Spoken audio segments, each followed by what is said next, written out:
Band with Bandits Gaming. Today we're going to discuss our favorite games of 2018, here with Never Matter and Hamster Sandwich. Let's get right into it.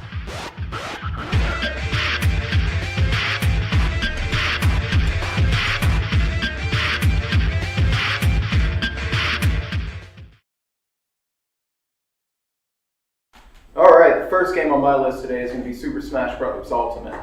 It's pretty much what I would call Super Smash Bros. For Wii, except for people actually bought it. A big pro of this year's release of Smash Bros. Is the inclusion of every character from every Smash Bros. Ever. This could also become a con in the fact that a lot of characters are just duplicates of the other characters in the game. When you have Daisy, Peach, basically the same person sleeping with different brothers, it can get a little hectic. Some characters just don't even seem to belong in there at all. Who plays all of them really? Smash Bros. Ultimate of this year is one of the first games that's brought me back together with my friends, all in the same room, looking at the same screen. It's not something that happens too often.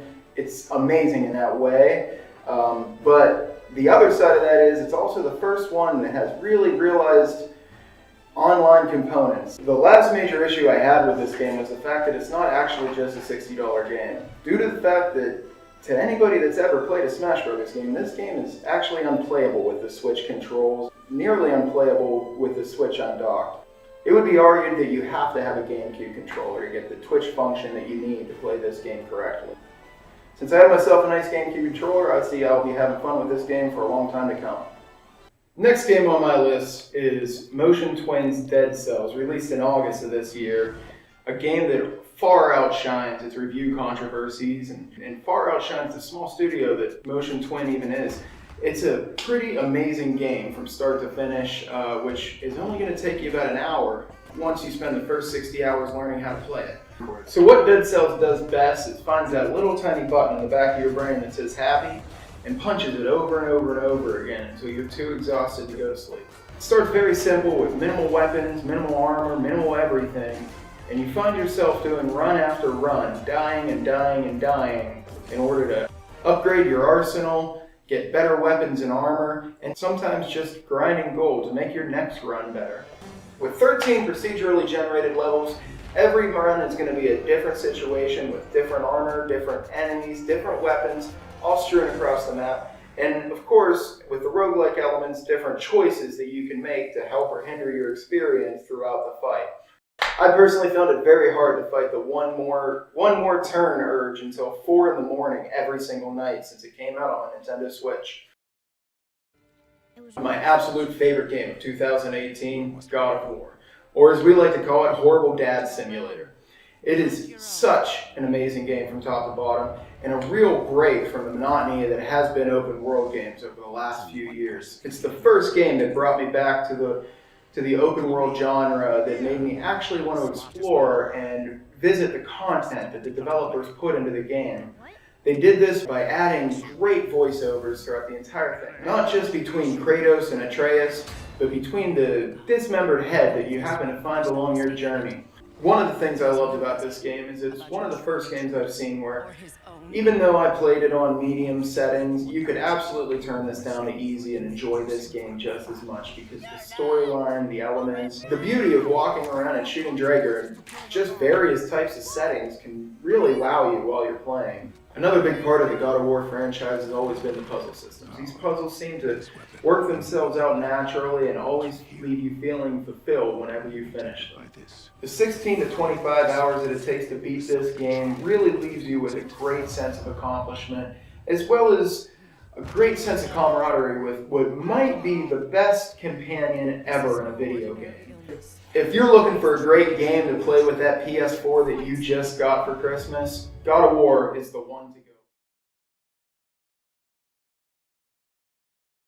With my first game, I'm going to start off with Forza Horizon 4.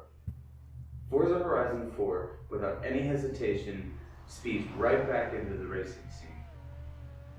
Now offering new dynamic weather systems that make every race go completely different every time you go around, with an overwhelming 450 car roster. That's a lot of cars. The game definitely doesn't pull its punches when it comes to game modes and entertainment value. You have a wide range of variety of game modes to play, everywhere from solo play to multiplayer, and even fun party modes within multiplayer, like Effect, King, and Tag.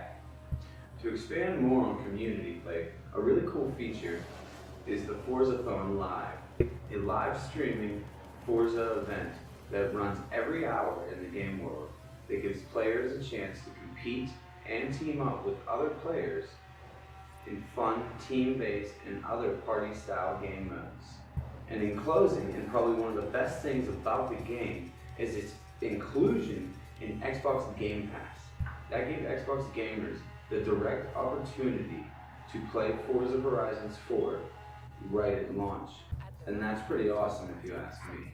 For my second game, Assassin's Creed Odyssey. This time around, the series takes us to ancient Greece, which is a wonderful fresh take on Assassin's Creed games, giving players an enormous, expansive map with the freedom of gameplay and choices to do as they please. Another really awesome take in this game is the ability to play the game through 3 different styles. Now you do not only have to play as an assassin, but you could be a warrior or a hunter. I think those are awesome fresh takes and a new way to take the series in the future for next installments. Another key feature that they brought in this time around is the mercenary and cultist system, which are enjoyable takes on similar systems like the Nemesis system. Though it could be a little better, it is extremely fun and brings a lot of replay value to the game. So like difficulties at launch are a thing of the past. So if you haven't already picked it up, or if you've put it down for a while, you should definitely pick it up and give it a try. So for my final game, Soul Calibur 6.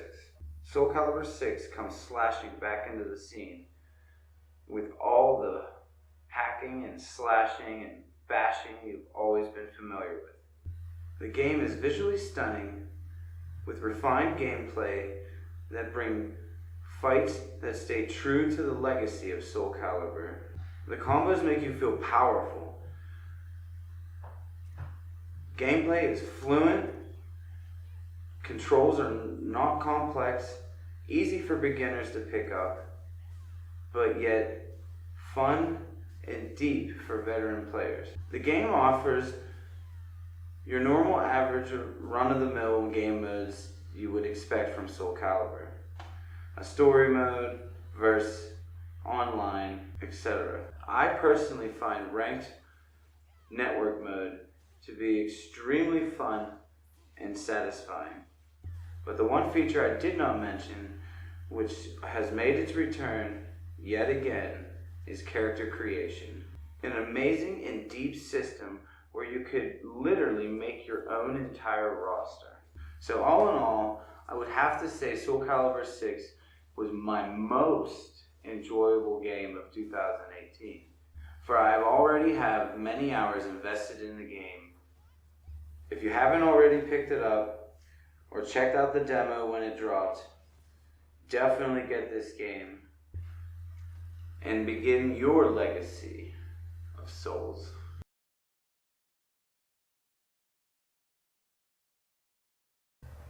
Jiggy here. The first installment on my list would have to be Monster Hunter World. This installment into the Monster Hunter series thrusts you into the absolutely gorgeous and breathtaking environments provided to us by the Xbox and PlayStation rendering. A world full of colorful and unique flora and fauna, ripe with mystery and adventure. Not only are the graphics astonishing, but the controls are tight and responsive.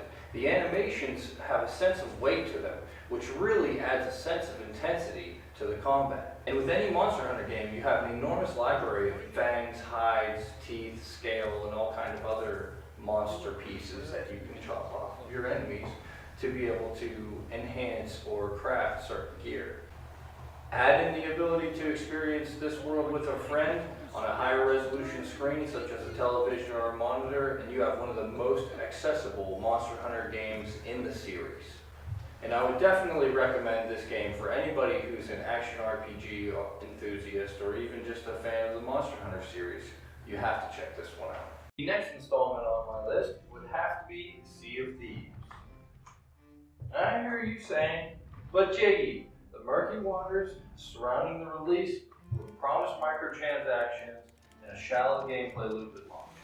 However, I have to state that the developers have steadily supported the game with bug fixes and content patches, which really expands the number of activities that you and your pirate crew can get into. For instance, chasing down Megalodon, hunting them for their loot, seeking out skeleton crews to sink their ship and plunder their loot, or how about the creepy fog that rolls in and hits your sense of vision. All these things really add to the Sea of Thieves experience. If you have the Game Pass, you get this game for free. Why not try it? The silly nature, the goofy graphics, and the way that the game handles itself, it's just a breath of fresh air. The final installment on my list is going to have to go to Subnautica. Subnautica is a single-player, survival, story-driven game set on an alien oceanic planet. This game has you seeking out various nautical consumables and chasing fish to sustain your character's vitals.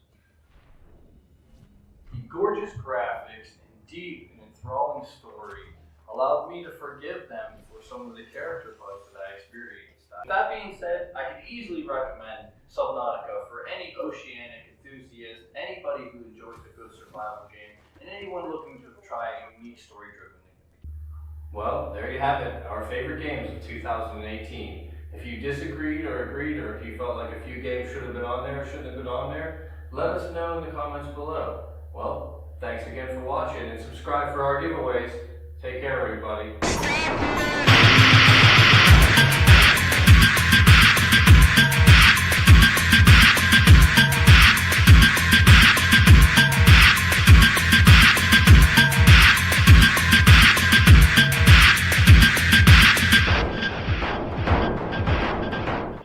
By week, and I didn't get to hack because it was stupid, and I'm not going to be some dumbass redneck.